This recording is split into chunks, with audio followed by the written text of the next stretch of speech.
keluar, tapi alhamdulillah sudah masuk lagi. Terima kasih banyak Ustadz penjelasannya. Mohon maaf tadi. Dan kita berikan kesempatan Ustadz untuk teman-teman bertanya. Kali ini ada sahabat kita nih, Ola Ramlan, akan bertanya langsung kepada Ustadz. Kepada Ola, kami silahkan Ola.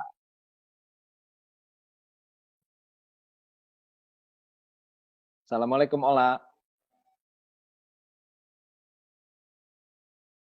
Apakah Ola masih ada? Assalamualaikum Ustadz. Waalaikumsalam warahmatullahi wabarakatuh. Assalamualaikum Ustadz. Waalaikumsalam warahmatullahi wabarakatuh. Assalamualaikum Ustadz. Sudah dijawab Ola? Waalaikumsalam warahmatullahi wabarakatuh. Oh, oke. Maaf, baru kedengeran. Ya Ustadz, saya agak mau bertanya tapi memang agak sedikit gimana ya? Malu sebenarnya, tapi nggak apa-apa harus nanya. Kata Ari suruh nanya langsung aja. Jadi gini Ustadz, kan kalau kita ini di malam-malam terakhir silakan, nggak apa-apa, nggak usah malu-malu Ola. Malam terakhir Ramadan itu kan memang kita harus diisi dengan sholat, kemudian zikir. Nah, kalau misalnya di malam terakhir ini kita berhubungan suami istri gimana Ustadz? Masih boleh nggak? Atau lebih baik seperti apa? Karena kan kalau laki-laki mungkin gampang mandinya ya. Kalau perempuan kan rambut panjang, basah, ini segala macam. Biasanya setelah tarawih kan gitu. Nah itu gimana ya Ustadz? Apa yang sebaiknya dilakukan? Terima kasih Ustadz. Assalamualaikum. Waalaikumsalam. Waalaikumsalam warahmatullahi wabarakatuh. Suatu ketika ada sahabat Nabi yang didatangi oleh Nabi Muhammad SAW. Nabi mengucapkan salam, Assalamualaikum. Dia tidak menjawab. Nabi ucapkan salam 2 kali, Assalamualaikum. Nabi menjawab, Nabi berkata Assalamualaikum. Dia tidak menjawab. Yang kedua kali, Assalamualaikum. Dia juga tidak menjawab. Yang ketiga kali, Assalamualaikum. Baru dia jawab, Waalaikumsalam warahmatullahi wabarakatuh. Dalam Islam, idza sta'zana ahadukum salasan. Dalam Islam mengucapkan salam itu 3 kali. Kalau tidak dijawab oleh orang yang punya rumah, falyarji, pulanglah. Itu berlaku juga untuk miss call 3 kali. Lalu kemudian rupanya sahabat itu ada di balik pintu. Waktu Nabi mengucapkan Assalamualaikum, dia sebetulnya ada di balik pintu. Ketika 3 kali Assalamualaikum baru dia jawab Waalaikumsalam. Baru dia buka pintu. Kata Nabi, kamu ada tadi di belakang. Iya. Kenapa kamu tidak jawab? Aku ingin engkau doakan aku 3 kali ya Rasulullah.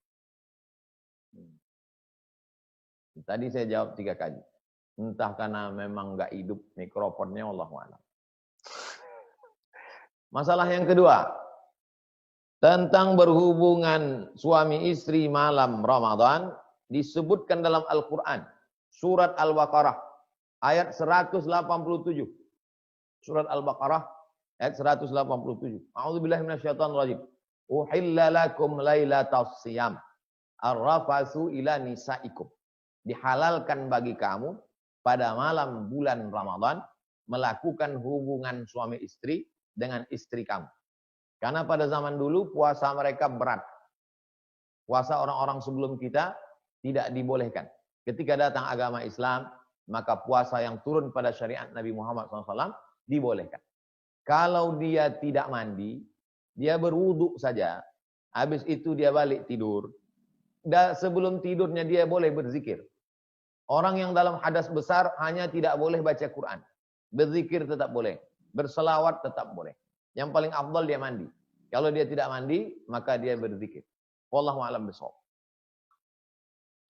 Baik, jazakallah khair Ustadz untuk jawabannya. Mudah-mudahan terjawab ya Ola ya. Tadi Ola juga menyampaikan mohon maaf katanya tadi kepencet mute, jadi oleh karena itu mungkin tidak terdengar suaranya Ustadz. Kita menuju ke beberapa penanya lainnya. Kali ini kami persilahkan Hardi Antoni Wiratama untuk dapat menanyakan langsung kepada Ustadz. Setelah itu kami silahkan Fatin Hamamah untuk dapat bertanya langsung kepada Ustadz. Assalamualaikum warahmatullahi wabarakatuh, Ustadz. Waalaikumsalam. Terima kasih banyak atas forum ini, sangat bermanfaat sekali. Singkat saja pertanyaan Ustadz, karena masjid-masjid tidak dapat kita akses, mohon pencerahan Ustadz, bagaimana rukun singkatnya untuk kita melakukan i'tikaf di rumah Ustadz. Terima kasih banyak. Wassalamualaikum warahmatullahi wabarakatuh. Waalaikumsalam warahmatullahi wabarakatuh.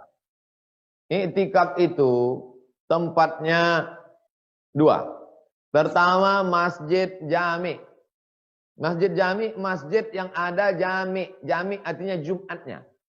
Subuh, zuhur, asar, maghrib, isya, Jumat. Namanya masjid jami. Yang kedua, masjid nggak ada jaminya, nggak ada Jumatnya. Yaitu hanya sholat subuh, zuhur, asar, maghrib, isya saja. Nggak ada Jumatnya. Itu di Arab, di Mesir namanya masjid, tapi nggak jami. Di tempat kita namanya musola. Di Sumatera namanya surau. Di Jawa namanya langgar. Kalau begitu tempat i'tikaf itu hanya dua. Masjid jami, surau, langgar, musola. Tidak bisa kita ngumpul rame-rame adakan i'tikaf di convention hall atau di gor. Nggak bisa. Beda dengan sholat Jumat. Sholat Jumat bisa di jalan. Sholat Jumat bisa di tanah lapang. Sholat Jumat bisa di gor. I'tikaf hanya dua.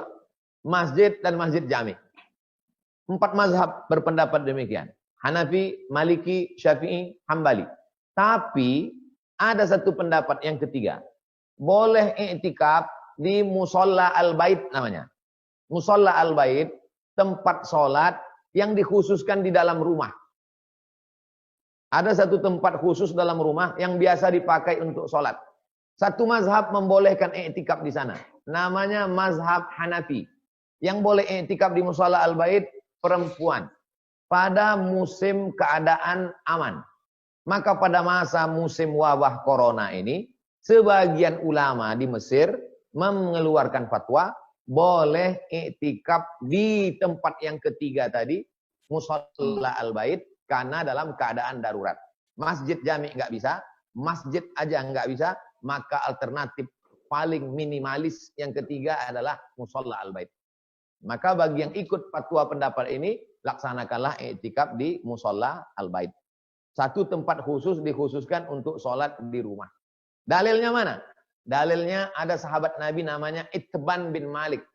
Itban bin Malik mengundang Nabi Muhammad SAW datang ke rumahnya.